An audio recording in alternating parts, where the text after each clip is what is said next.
Welcome to the Padres Postgame Show on the Padres Radio Network. Coming up, we'll deliver a full recap of today's game, including highlights from the biggest moments. We'll take a trip down to the manager's office to hear from Mike Shildt. Plus, we'll bring you scores from around Major League Baseball.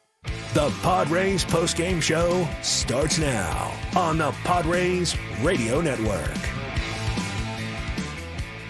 We are live here at Petco Park as we wrap things up on the Padres Radio Network. Final score in the rubber game of this three-game series between the Padres and the Arizona Diamondbacks. The Diamondbacks 9 and the Padres 1. Sam Levitt with you inside the loft here at the Western Metal Building at Petco Park. Welcome into our post-game coverage. Lot to do. We'll hear from Padres manager Mike Shildt. We'll recap this game from start to finish. We'll talk about some of the good in today's game, some of the good the Padres had today overall when you consider there are now 5 all-star selections. I'll get into that in just a moment, but we'll also discuss what did not go well in this game, and that's really where the discussion will start here today on this Sunday afternoon. What was a beautiful Sunday, another sold-out crowd, 28th sellout of the season here in downtown San Diego. Padres fell 9-1, and the final score really not indicative of what this game was through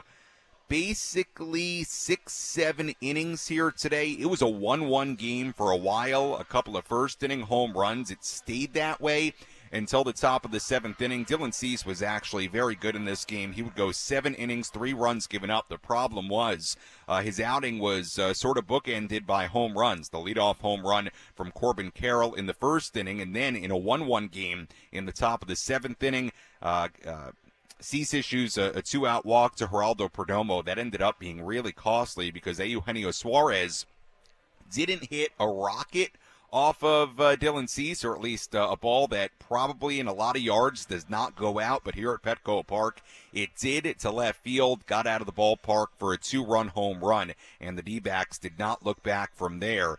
Cease, again, 7 innings, 3 runs given up total, but at one point it was 6 2/3 innings with just 1 run given up. So Dylan Cease will take the loss in this game, but he was really solid for the most part in this one. Then the D-backs scoring another run in the 8th inning to make it 4-1, and then things just unraveling on Austin Davis and then Enyel De Los Santos in the 9th inning. So look, there's what happened in the 7th, 8th, and in 9th innings with Cease and then the bullpen. But you really look at the other side of this game for the Padres, and to me, that is where most of the blame pie goes on today, the offensive side, because here's the bottom line. The Padres had the home run from Profar, the second batter of the game. Jurickson Profar on that solo home run to tie the game at 1. He was the only Padre to touch second base, to be on second base in this game. The Padres against Ryan Nelson and then Joe Mantiply, Justin Martinez, Bryce Jarvis out of the Arizona bullpen. The Padres didn't have an at-bat today with a runner in scoring position. They had nothing going offensively in this game.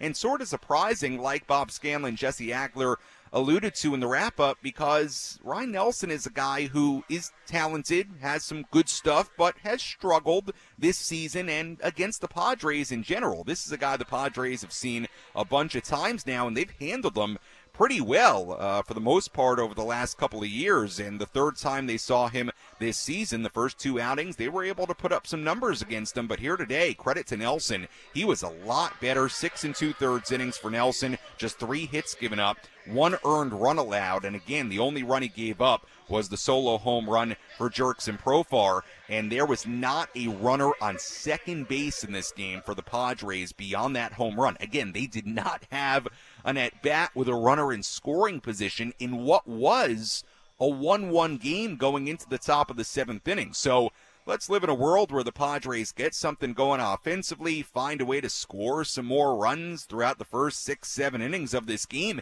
May end up being a totally different ball game, totally different situation with what Mike Shildt does with his bullpen. But again, it's hard to win a game if you don't have an at-bat with a runner in scoring position and your only run comes on a solo home run, the second batter of the game. So again, the final score not really indicative of this game what it really was for most of it. Yeah, De Los Santos, not a good outing. Davis ran into a ton of trouble in the ninth inning. I understand that.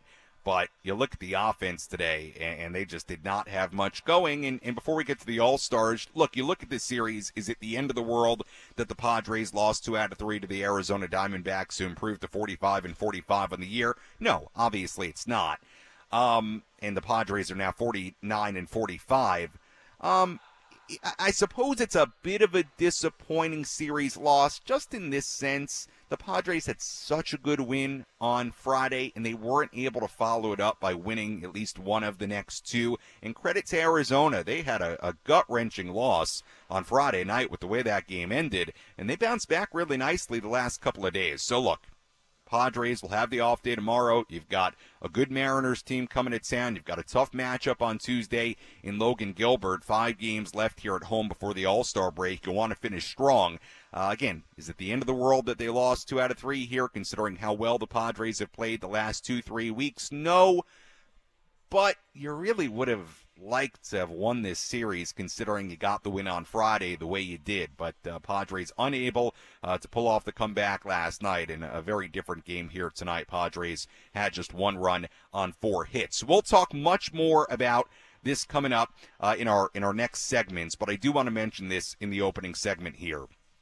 Despite the loss today, important to note that the Padres had 3 more All-Stars selected to the National League All-Star team here in 2024. Robert Suarez, extremely well-deserving All-Star nod. Luis Arraez also named as a reserve. And Jackson Merrill, the 21-year-old rookie, becomes the first Padre rookie ever, the youngest Padre ever, to be named to an All-Star team. A credit to him. What an unbelievable accomplishment for Jackson Merrill. So 5 All-Stars for the Padres in 2024. Robert Suarez, Luis Arraez, Jackson Merrill, reserve. Suarez, obviously a pitcher. And then Jurickson Profar and Fernando Tatis Jr. selected as starters. And I'll just read this before we go to break, and then we'll get into the rest of our post-game coverage. But how about this? This is the list of players younger than Jackson Merrill that have appeared in an All-Star game in the last 40 seasons, to give you an idea of the kind of company Jackson Merrill is in. Here are the names: Bryce Harper, Ivan Rodriguez, Ken Griffey Jr., Mike Trout, Alex Rodriguez, Jose Fernandez, Manny Machado, and Miguel Cabrera. Those are the players younger than Jackson Merrill to appear in an All-Star game in the last 40 seasons. I mean, that list says it all right there. The kind of company this young man is in, being an All-Star in his rookie campaign. Mind you, a rookie campaign that started when he was 20 years old earlier this year. So congratulations to Jackson, to his family, to all the Padres All-Stars. Really exciting, and it's going to be a lot of fun to watch those guys enjoy the Home Run Derby and the game in Arlington coming up in about a week and a half. We'll step aside, come back with more. We'll recap this game, hear from Padres manager Mike Shildt. Again, the final score here today: Diamondbacks 9, Padres 1. Post-game coverage continues after this.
Our post-game show continues here on the Padres Radio Network. Padres fall 9-1 to the Arizona Diamondbacks on this Sunday afternoon in downtown San Diego. Sam Levitt with you inside the loft here at the Western Metal Building at Petco Park on what was a beautiful day here in downtown San Diego. More than 41,000 people in the building, 28th sellout of the season here at Petco Park, but unfortunately not a win here today for the Padres as they drop the rubber game of this three-game series to the Arizona Diamondbacks. We continue on our post-game coverage. We'll hear from Padres manager Mike Shildt coming up in just a little bit, so stay tuned for that. Let's recap this game from start to finish.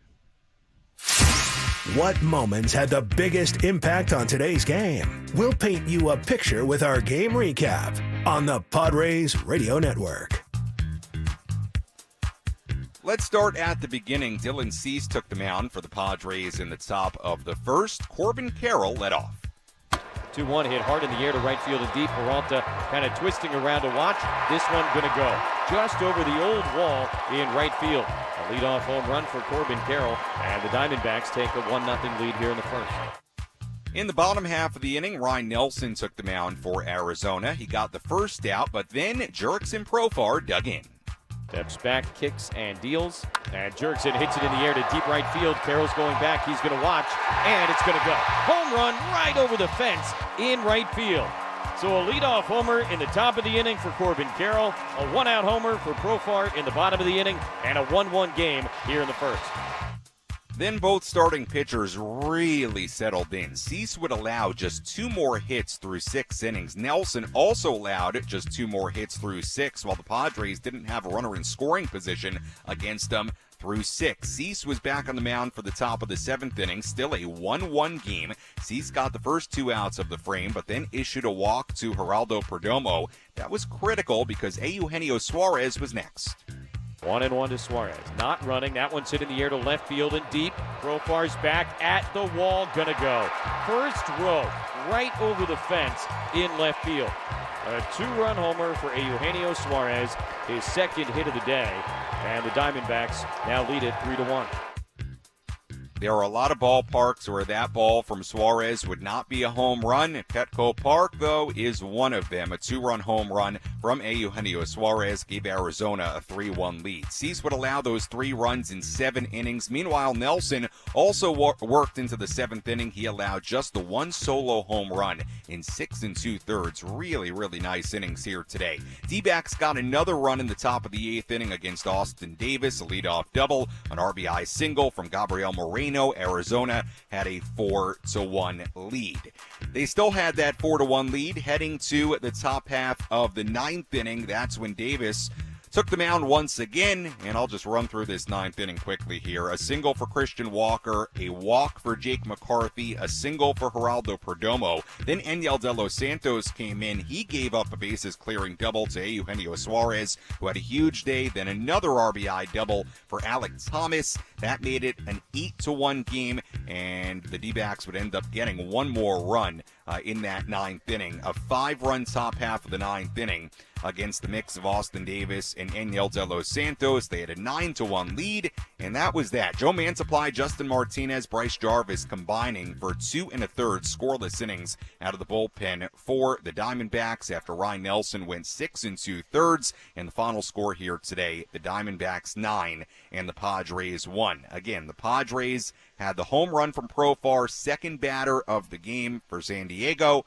And from that point on, the Padres had a single, a walk, a single, and a single. That was it. They did not put a runner on second base after the Profar home run. They did not have an at-bat with a runner in scoring position in this game. Dylan Cease, again, 7 innings, 3 runs given up, so he was pretty good in this game. Really, the only issues, the early home run for Carroll and the late home run for Suarez, and then the bullpen. It did not go well. Austin Davis, his final line, 1 inning, 4 earned runs given up. Enyel De Los Santos, 1 inning, 2 earned runs given up, and the D-backs take the rubber game of this series, 9-1. D-backs are back to 500 at 45-45. Padres drop to 49-45.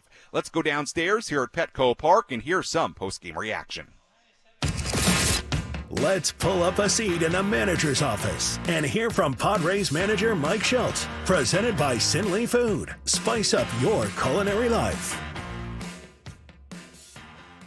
Mike, it seemed like Dylan was really good between the early home run and the late home run. What do you kind of make of his outing on the whole? Fantastic. I mean, he was tremendous. Carroll got him on a pitch top of the zone that really is not a bad pitch. Got some middle. And to his credit, put a swing on it. And then we answered back with Pro, obviously. And he was tremendous. You couldn't ask for a much better performance. Still had a lot of gas in his tank. And, Suarez, eked one out, and to his credit as well. And, tie ball game and became a 3-1 game clearly. But I thought he threw the ball very, very well. Your bullpen's had a rough go of late. How do you kind of get that group collectively back on track? Yeah, look, we have an inning or two now. The bullpen's having a rough go, and it's right. It's true. It's factual. The other night, in the ninth, and tonight, in the eighth or ninth rather. I don't know if we really gave up a run in our bullpen in the road trip against Boston and Texas, two pretty darn good teams on the road in tough environments. A lot of guys in the bullpen and pitch well, so I don't want one or two innings to create a narrative like, the bullpen. When I don't hear a lot when the bullpen's rolling and we're winning games about bullpen's really good. I'm not saying never is said, but I just, we had a couple guys, have some tough innings, and the body of work in the last 3 weeks has been pretty darn good. So just want to put it in context. Mike, how tough would it have been to predict your entire outfield would be in the All-Star game? I love our players, so I'm always optimistic with that. But what an accomplishment, all three guys in our outfield being all-stars, and clearly well-deserved. So couldn't be more pleased with, Toddy getting the recognition he deserved. Pro clearly has earned his way, and Jackson made his case, and people rightfully saw it and rewarded him. So what an honor for those guys, and tip of the hat to Robert.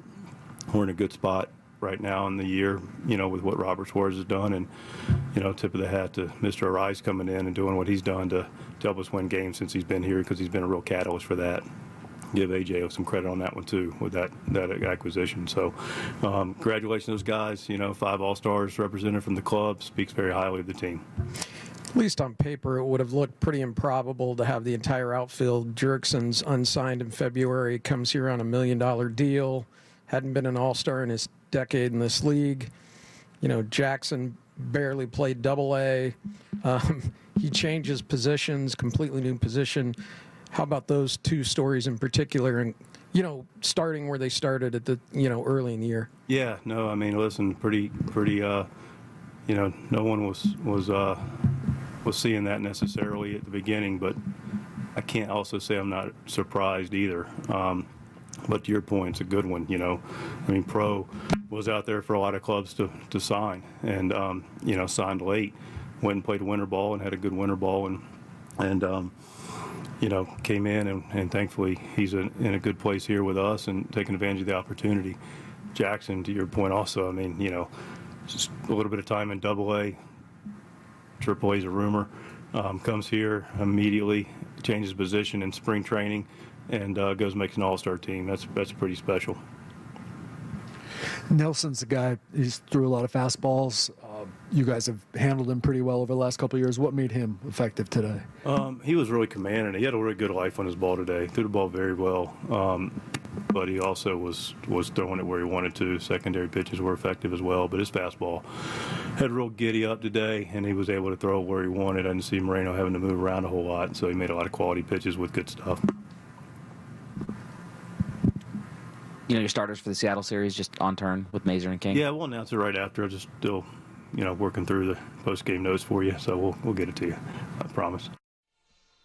That was Padres manager Mike Schultz after this game, 9-1. The Diamondbacks beat the Padres here on this Sunday at Petco Park. Sam Levitt with you inside the Western Metal Building as we wrap this one up. And we'll step aside. We'll get into some of what Mike Schultz had to say there. We're going to break down what the bullpen did on the road trip versus what the bullpen did these 3 games at home, because it is a stark difference between what they did on the road trip and what they did these 3 games at home to start this homestand. We're going to talk about that when we come back. We'll also talk plenty more about the Padres' 5 All-Star selections, the news earlier today that Robert Suarez, Jackson Merrill, and Luis Arraez will join Jurickson Profar and Fernando Tatis Jr. as 2024 All-Stars, and we'll continue to break this one down. Again, the final score, Diamondbacks 9, Padres 1. Our postgame coverage continues after this on the Padres Radio Network.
Our postgame show continues here on the Padres Radio Network. Sam Levitt with you inside the loft here at the Western Metal Building at Petco Park as we wrap this one up.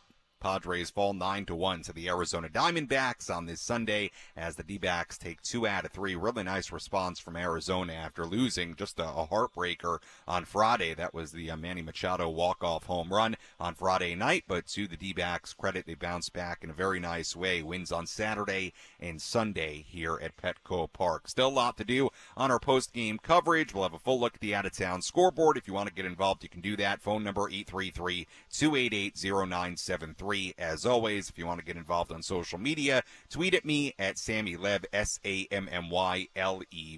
Instagram DM's open as well, Sammy Lev there too. And you can always comment on our video streams on YouTube, Facebook, or Twitter.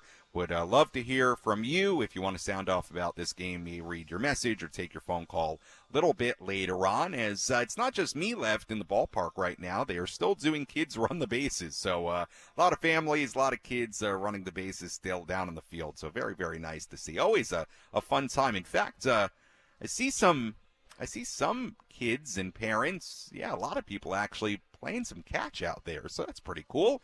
Nice way to spend a Sunday despite the loss for the Padres, so everybody having a nice time after the game here at Petco Park. We'll talk about the Padres bullpen in just a second because there was a stark difference between what the Padres did in the 6-game road trip to Boston in Arlington and what they did these 3 games at home. And I think we have to discuss it. Before we do that, let's tell you about today's relief pitcher of the game.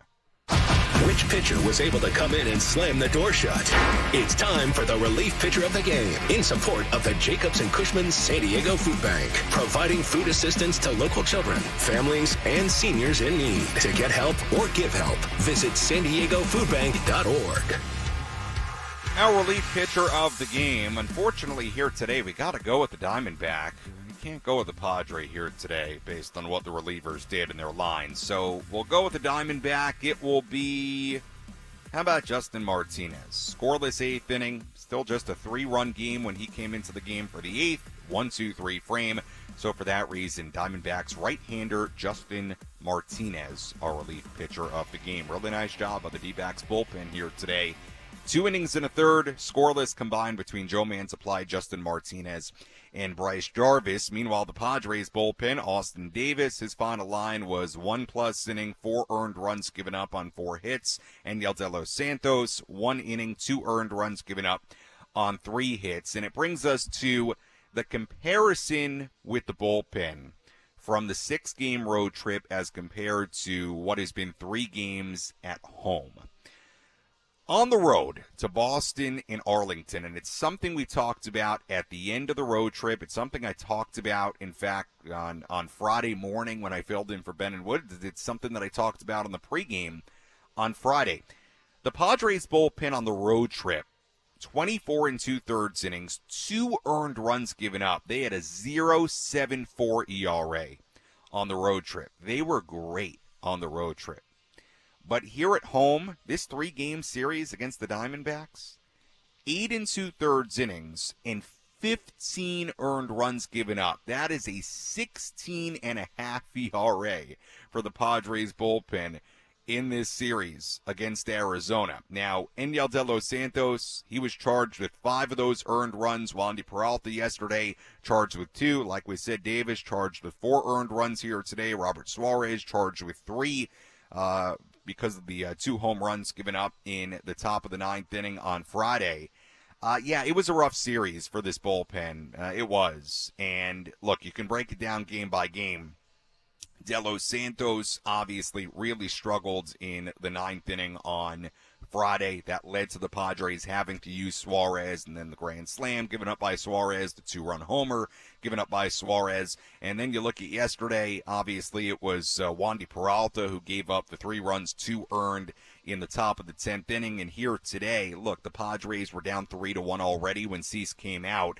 But the bullpen didn't do this team any favors by, giving up another run in the 8th inning with Davis on the mound, and then things unraveling in the 9th inning between Davis and De Los Santos. And look, you heard Mike Schultz in the postgame there. And look, I understand what Mike is saying, and I agree to some point with him in this sense. Look, a 3-game span doesn't mean your bullpen's doing a terrible job. Like you zoom out farther than that. We weren't saying that about the bullpen 48 to 72 hours ago, right? But look, 2 things can be true at once. They could have a great road trip, and they can have a really, really rough series here at home. I think the bigger concern is that there are just a handful of guys outside the 2 or 3 that have really consistently been good that have just been really up and down. It's just been that way. Suarez, forget Friday for a second. Suarez has been unbelievable this year. Well-deserved all-star appearance for Robert Suarez.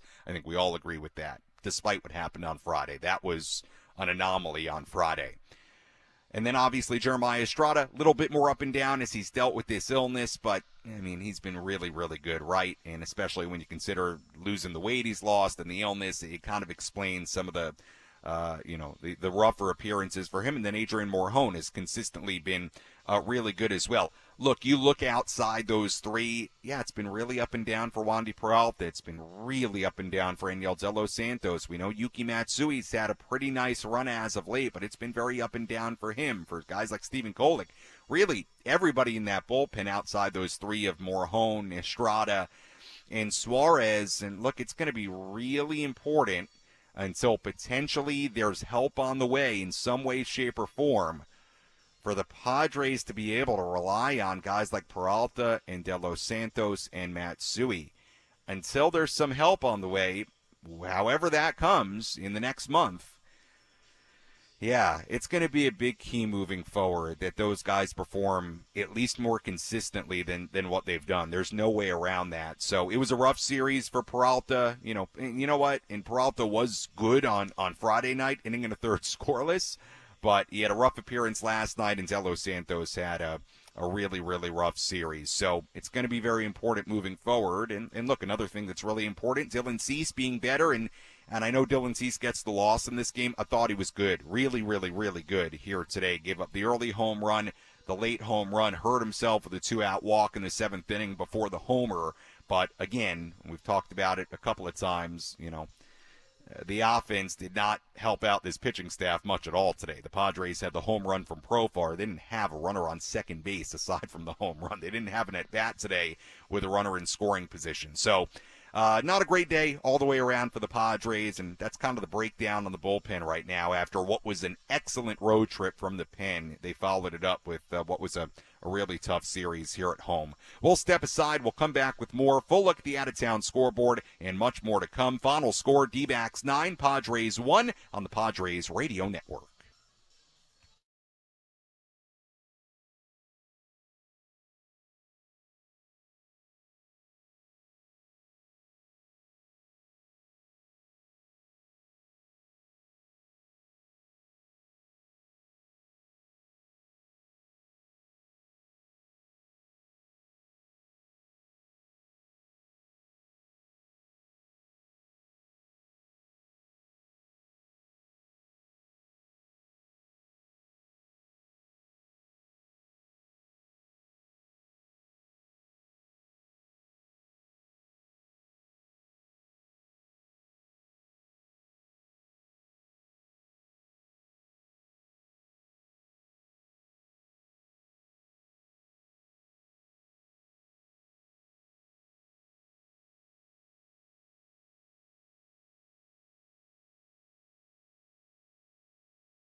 Our post-game show continues here on the Padres Radio Network. Sam Levitt with you inside the loft here at the Western Metal Building at Petco Park. Final score, Diamondbacks 9 and the Padres 1 as the D-backs win 2 out of 3 at Petco Park this weekend. Padres dropped to 49 and 45. D-backs improved back to 500 at 45 and 45. We've done a lot of talking about this game. We will revisit the Padres All-Star selections in our next segment, and we'll sort of go through it one by one, each guy, and kind of give each guy their flowers. So we will get back to some of the real great news for the Padres earlier today. 5 All-Star selections total, including the rookie Jackson Merrill becoming the first ever Padres rookie to be named to an All-Star team. So a lot of good stuff to talk about today, despite a tough loss against the Diamondbacks, and we will talk plenty more about that in our final segment coming up in just a little bit.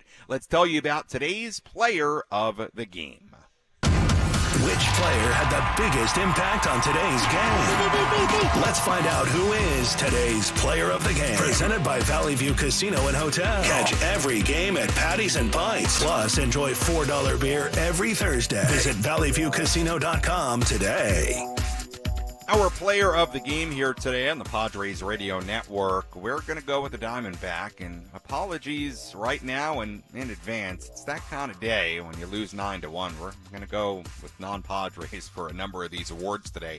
Ryan Nelson will be our player of the game.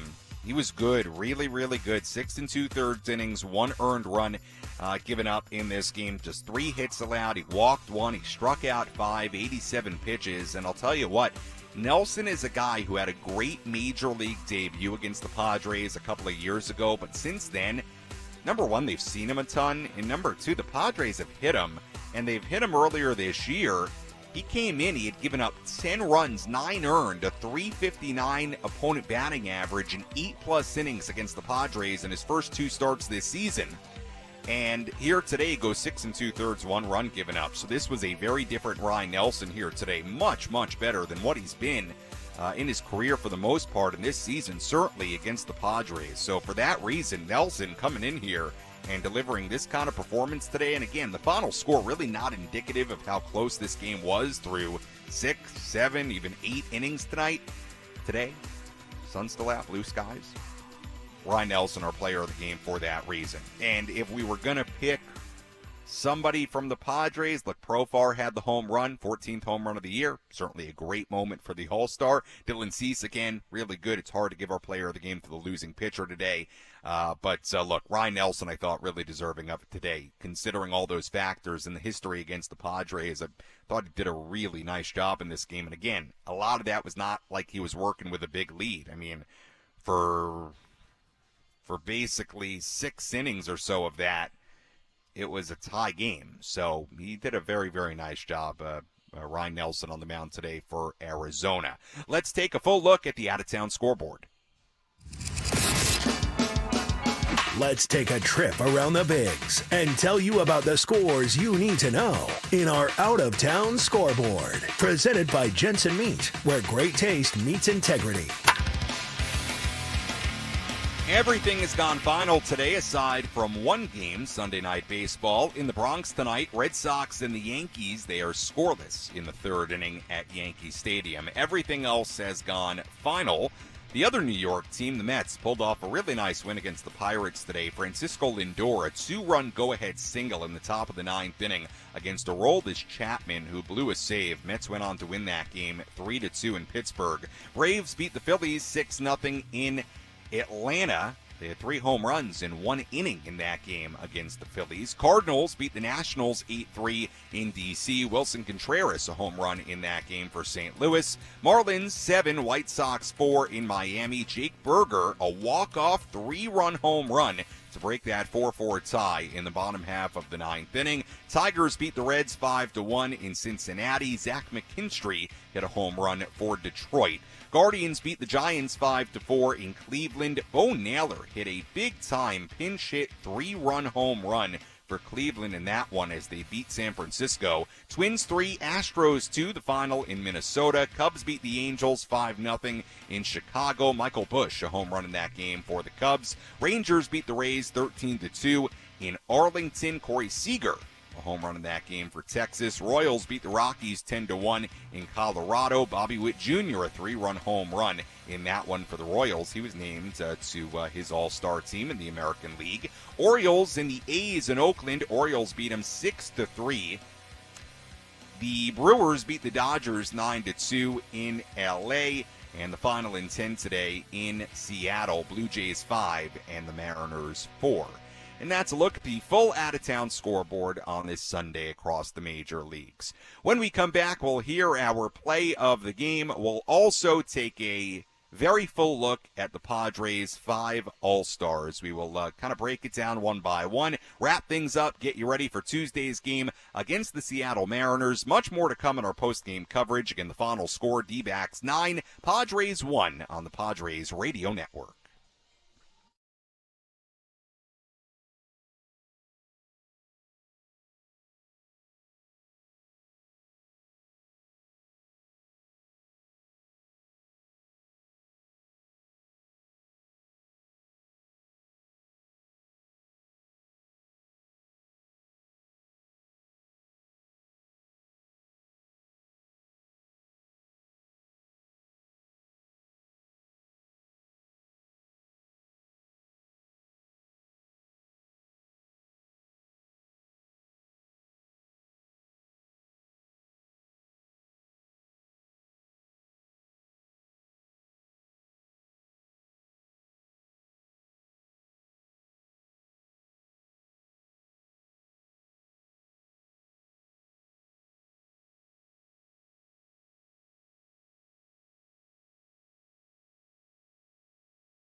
Our post-game show continues here on the Padres Radio Network. Final score here today, Diamondbacks 9 and the Padres 1. Sam Levitt with you inside the Western Metal Building here at Petco Park as we wrap this one up. I'm looking out on the field right now.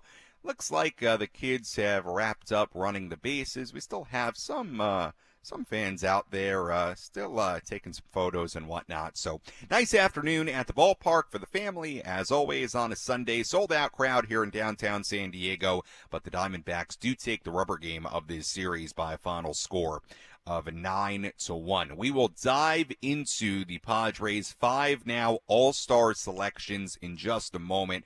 We'll wrap up by congratulating and acknowledging those Padres players who will be heading to Arlington, Texas for the All-Star game. Very, very well deserved. So we'll talk about that in a moment. First, let's hear today's play of the game. What was the crucial play that determined who came out on top? This is today's Play of the Game, presented by Bill Howe Plumbing, Heating, and Air. 1-1 to Suarez. Not running. That one's hit in the air to left field and deep. Profar's back at the wall. Gonna go. First row, right over the fence in left field. A 2-run homer for Eugenio Suarez, his second hit of the day. And the Diamondbacks now lead it 3-1. Eugenio Suarez, 2-run home run in the 7th inning, broke a 1-1 tie. The Diamondbacks would not look back. They would score one more in the 8th inning, 5 more in the 9th inning to go on and win this game 9-1. Again, like we've said a handful of times, that final score not indicative of how close this game was. Really, it was 1-1 going to the 7th inning. But Suarez broke that 1-1 tie with the 2-run home run. He had a huge day. He had a 2-run home run in the 7th inning. He had a bases-clearing double in the 9th inning. So it was a 3-hit, 5 RBI day for Eugenio Suarez, and he scored a couple of runs in this game. So big day for him. He was the MVP today for the Diamondbacks. But unfortunately, again, gives me no great pleasure to hand out our daily awards to non-Padres, but sometimes got to be that way. And hey, the Padres did not give us a lot to choose from offensively. Profar hit the home run, and that was just about it offensively for the Padres here today. Didn't have an at-bat with a runner in scoring position. So that kind of day for the Padres. Obviously, a tough day for the bullpen as well. We went over all those bullpen numbers in this series earlier. It was not a particularly pretty series for the Padres bullpen. 16.5 ERA in the 3 games. 15 earned runs given up in 8 2/3 innings. And again, you just compare it to what they did on the road before this series. They had an 0.74 ERA, 2 earned runs given up in 24-plus innings on the 6-game road trip to Boston in Arlington. So when you talk about keys to the 2-game series against Seattle, 3-game series next weekend against Atlanta, the bullpen doing more of like what they did on the road trip. That's going to be a big key moving forward. All right, before we preview Tuesday's game against the Mariners, I just want to recap our post-game today by acknowledging and saluting and congratulating the Padres' now 5 All-Stars in 2024. Jurickson Profar, Fernando Tatis Jr., National League All-Star starting outfielders. The other 3 that will join them, Luis Arraez, Jackson Merrill selected as National League reserves, and Robert Suarez on the National League All-Star pitching staff as well. So let's just talk about these guys quickly, one by one, and we'll have plenty more time to do this as well throughout the next week or so, and it's all really well-deserved. For Jurickson Profar, obviously a decade in the major leagues. He's had just an incredible season. And I'm not even going to do kind of this little monologue here based on numbers. I can go through the numbers. Many of you know the numbers. We'll get more into it as the week goes along. I'm just going to talk here about these guys. Look, for Profar, what an amazing accomplishment. He's had the season of his life so far. He continues to have it. Another home run here today. You think about Profar not being signed for most of the offseason, signing a $1 million deal base salary with the Padres, showing up to spring training late. And quite frankly, when he got to spring training, I don't know that many of us thought that he was even going to play every day. And for him to do what he's done is simply remarkable. It is one of maybe the greatest story of this All-Star game. You can make a real case for that, considering where it is, considering Profar's career, considering the season he's had, the guy he is, the impact he's had on this club, both on the field and in the clubhouse. Wow, just unbelievable for Jurickson Profar. Then let's go to Fernando quickly. Obviously, Fernando's not going to play in the game as he recovers with the leg injury. You know what? Fernando, and Mike Schultz alluded to it the other day, the fact that he's put up the numbers he did and gets an all-star nod as a starter, considering he was playing, as we learned, on a compromised leg for most of this season, it's awfully impressive. It's unfortunate that Fernando won't get to play in the game. But, very, very impressive nod for Fernando, who gets the All-Star starter nod in right field in the National League. He won't play, but, very, very impressive for Fernando, especially considering what we learned later on about the leg. We're going to save Jackson Merrill for last. Let's go to Luis Arraez. Luis, look, very, very deserving. I mean, he's come over to the Padres and for the most part done an excellent job. He's at the top of a lineup that's been extremely productive.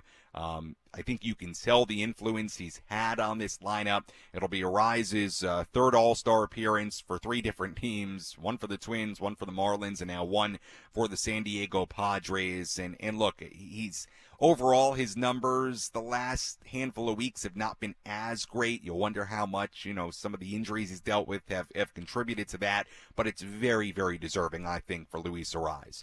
Then you get to Robert Suarez, who, forget about Friday for a second. I don't care about Friday. That's not part of this discussion. Robert has been a rock, an absolute rock in the back end of this bullpen. I mean, he has delivered everything you could have ever wanted out of a closer, and he has been everything you thought he could be. He has been, when you think about Robert Suarez, who he was in the 2022 postseason, the fact that the Padres elected to, extend him, give him a new contract, keep him here for a while. Clearly, I think at this point you could acknowledge that the plan was sort of always, to keep him around as the closer of the future, even when Josh Hader was here. Well, he took that opportunity this season, and he has absolutely run with it. He has been tremendous. And as Mike Schultz said, the other night, how many times has he picked up this team, right? I mean, he's just been outstanding. So Robert Suarez, it is, my goodness, what a well-deserved first All-Star appearance for him. And then we get to Jackson Merrill. And it is also, and I use this word for Profar's All-Star appearance, it is also remarkable for Jackson Merrill. Consider all this. Jackson Merrill, with his limited experience in the upper levels of the minor leagues, and I've said this story a bunch of times already this year, but we get to spring training, and it's very clear from very early on that he's going to be given every opportunity to win a spot on the roster and an outfield spot. A guy who his whole life was a shortstop, played a tiny bit of outfield last year, but we get to spring training, he's playing left field. It quickly goes from left to center. He hadn't even worked out in center during the offseason. He's never played center field in his life. To do what he's done, considering his limited experience in the upper levels of the minor leagues, the fact that he started this year at 20 years old, the fact that he was playing a literally brand new position in center field, to put up the offensive numbers he has, and we know early on he was putting together quality at-bats, hitting for average, and then the last month or so, this power surge, this OPS surge came, and he has had just a terrific first half of his major league career, first half in his rookie season of his major league career. And it's the whole package. It's the at-bats, it's the average, it's now the home runs, it's the big hits he's had, it's the defense in center field, and you put that all in the context of how young he is and all the factors that I just mentioned entering this season. He has been nothing short of remarkable and has, in my mind, exceeded any expectation you could have had. I mean, personally for me, Jackson coming out of spring training, my ultimate hope was that he would just hold his own, right? Considering his age and everything we just mentioned. He would just hold his own in the field, at the plate, be a contributor on this team, but he didn't need to be, one of the main guys, right? But hopefully is a great piece in his rookie season. Hopefully is a star in the making, but a great piece in his rookie season on a team led by other guys. Well, I mean, he has been a main guy, and he has been so good. So the All-Star appearance for Jackson Merrill is it's just another feather in his cap. It is remarkable. It really, really is. So, just for all those guys, it's awesome. But you think about the stories for, Merrill and Profar and even Suarez. Like, think about Suarez, who was pitching in Japan not all that long ago, to get the opportunity in the States and with the Padres and take advantage of it like he has. There are just some really, really good stories. And again, I'll end with this on the All-Star discussion, and then we'll wrap it up and get out of here. But just to give you an idea of the kind of company, and this was a tweet from AJ Cassavell, Padres beat reporter for MLB.com, that I just think says it all as far as Merrill's All-Star nod. Players younger than Jackson Merrill, who is 21 years old and 88 days old, to appear in an All-Star game in the last 40 seasons. Again, here is the list. Players younger than Jackson Merrill to appear in an All-Star game in the last 40 seasons. These are the names: Bryce Harper, Ivan Rodriguez, Ken Griffey Jr., Mike Trout, Alex Rodriguez, Jose Fernandez, Manny Machado, and Miguel Cabrera. And by the way, the last player younger than Merrill to appear in an All-Star game, how about this? It was Manny Machado in 2013. So you look at that list, I mean, that is That is greatness on that list. That is Hall of Famers on that list. You know, it's rare company he's in to do something like what he's going to do going to the All-Star game. So pretty cool, and that'll sort of wrap up our post-game coverage on this weekend. All right, let's take a look ahead to Tuesday's game against the Seattle Mariners. Padres will enjoy an off day tomorrow. They welcome in the Mariners for a quick 2-game series. Tuesday and Wednesday, remember, the Padres have an off day Monday, then an off day Thursday, and then they welcome in the Braves for a 3-game series to wrap up the pre-All-Star break portion of the schedule. Pitching matchup on Tuesday.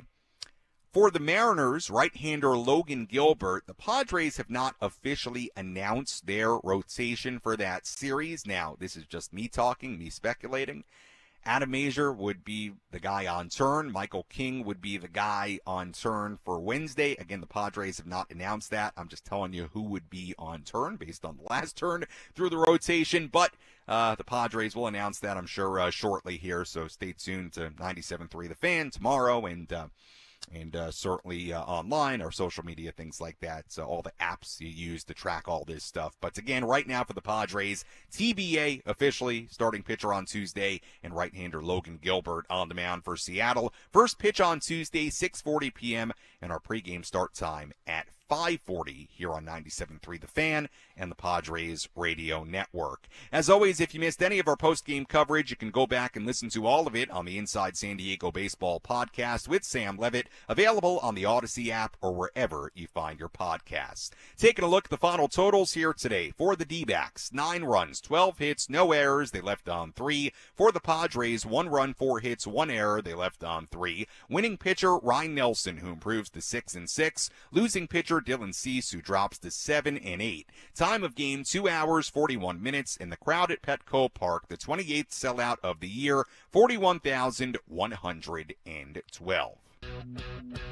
Once again, first pitch on Tuesday at 6:40. Our Eco Water SoCal Padres pregame show begins at 5:40. Until then, for our great studio coordinator, Frank Marchese, I'm Sam Levitt saying so long from Petco Park. Again, the final score here today, the Arizona Diamondbacks 9 and the San Diego Padres 1. We'll talk to you on Tuesday on the Padres Radio Network. Have a great rest of your Sunday.